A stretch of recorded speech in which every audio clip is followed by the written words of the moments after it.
front of the Chicago Tribune building here in downtown Chicago. It's winter, it's cool, people are out shopping, sightseeing, evening has fallen here in Chicago. I've written a book in part about a significant Chicago figure that you in all likelihood have never heard of. He's still significant. The Chicago Tribune reported on him about 100 times.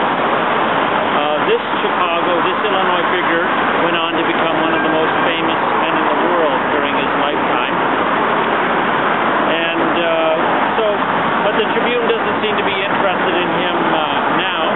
So who was this man, this famous Chicago figure? Well, his name was Charles Chineke. He was born in the Canadian province of Quebec in 1809, the same year that Abraham Lincoln was born. He was born into the Catholic faith, and as a young man, he became a Catholic priest. He became famous for his work for temperance in Quebec. He persuaded a reported 200,000 people in Quebec to give up drinking, something like half the province, and most households in Quebec had a portrait of him in their household. In 1851, he was invited by the Bishop of Chicago, Bishop Vanderbilt, to establish a French-Canadian Catholic colony in the wild, untamed prairie south of Chicago, which he did, establishing St. Anne, Illinois, in Kankakee County.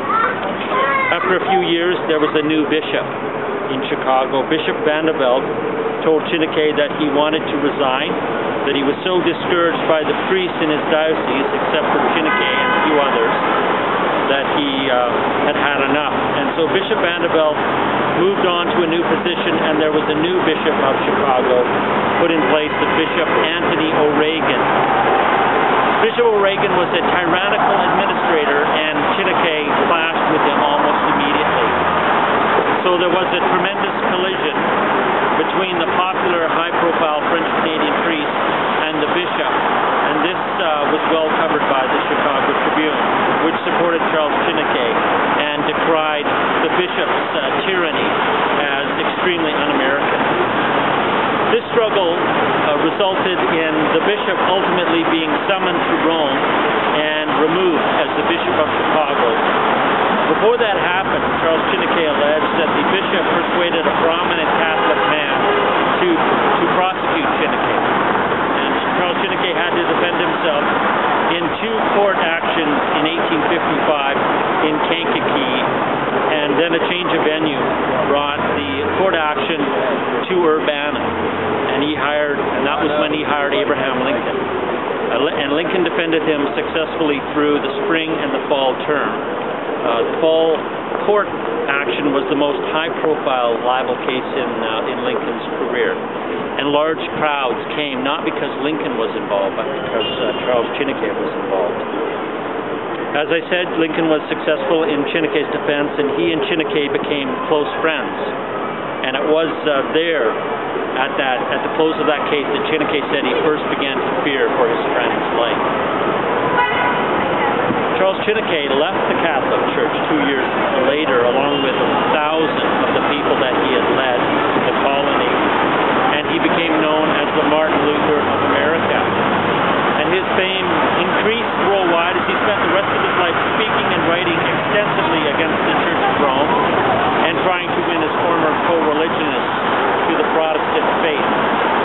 A high-profile figure, the news of his passing in Montreal made the front page of the New York Times, and it was reported in newspapers as diverse as the Atlantic Constitution, the Washington Post, and the Times of London.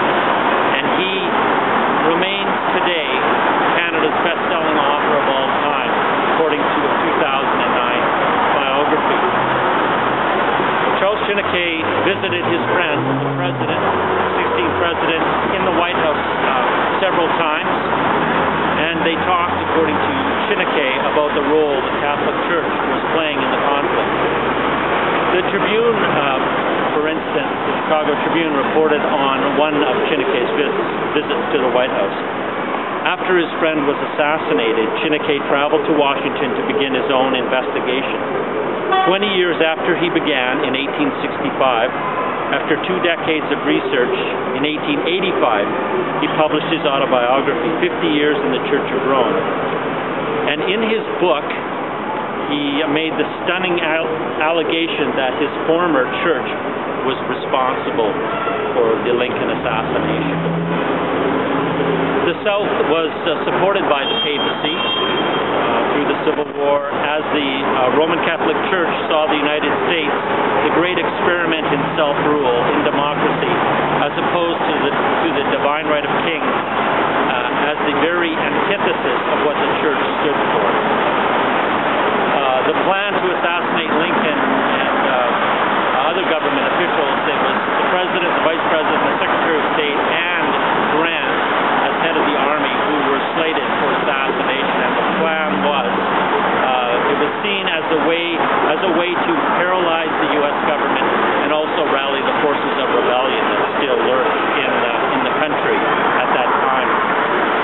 Now, I've researched what Chineke said over a period of 22 years, and after research on what he said over that time, from Minnesota through New York, through institutions such as the Library of Congress, the National Archives, and other repositories, and careful review of essentially all the relevant documentation available, it does not seem possible to find any part of the ex-priest book where it appears certain that he made a significant error regarding historical fact.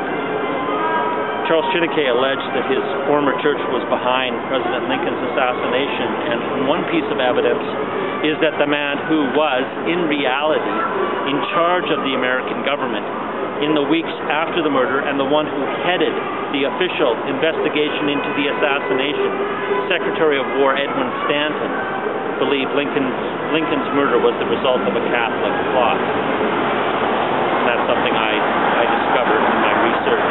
Also covered in my book is the 1863 New York City draft riots, where black people were lynched. They were beaten to death and hung by mobs of Catholics of Irish descent, for the crime of being black. So this is the book. That's the book I've written, Who Killed Abraham Lincoln. So there it is. So what does this have to do with the Chicago Tribune? As I said, the Chicago Tribune mentioned Chineke about 100 times, and they put him on the front page more than a dozen times.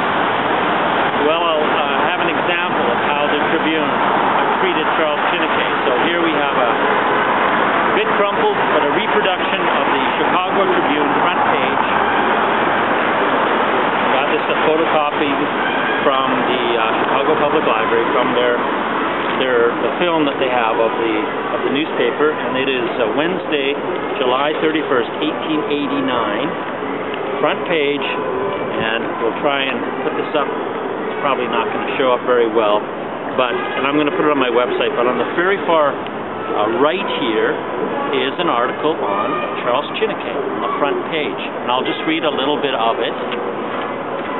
The headline is 80 years old. It is the report of his 80th birthday on the front page of the Chicago Tribune. And it is 80 years old, celebrating Father Chineke's 80th birthday. And I'll read a little bit. Over 2,000 French Canadians and others united at St. Anne today to celebrate the 80th anniversary of the birth of the Reverend Father Chineke, the ex-Catholic priest. Speeches were made by prominent ministers and public speakers.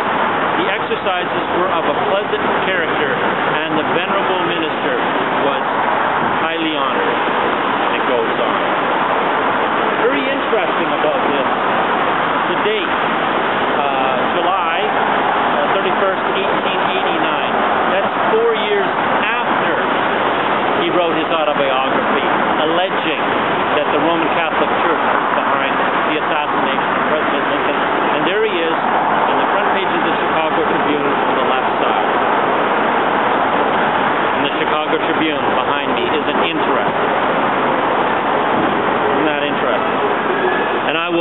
put this on my website, so if anyone wants to, they can go on and look at it and read it. Now, if you could go in behind me, there's a lobby. If you go into that during their normal hours, and if you go in to your left, up on the wall, there is a statement up on the wall.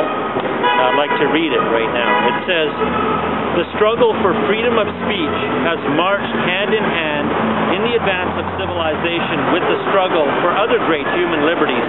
History teaches that human liberty cannot be secured unless there is freedom to express grievances." Chief Justice Lloyd E. Thompson. Well, isn't that interesting? So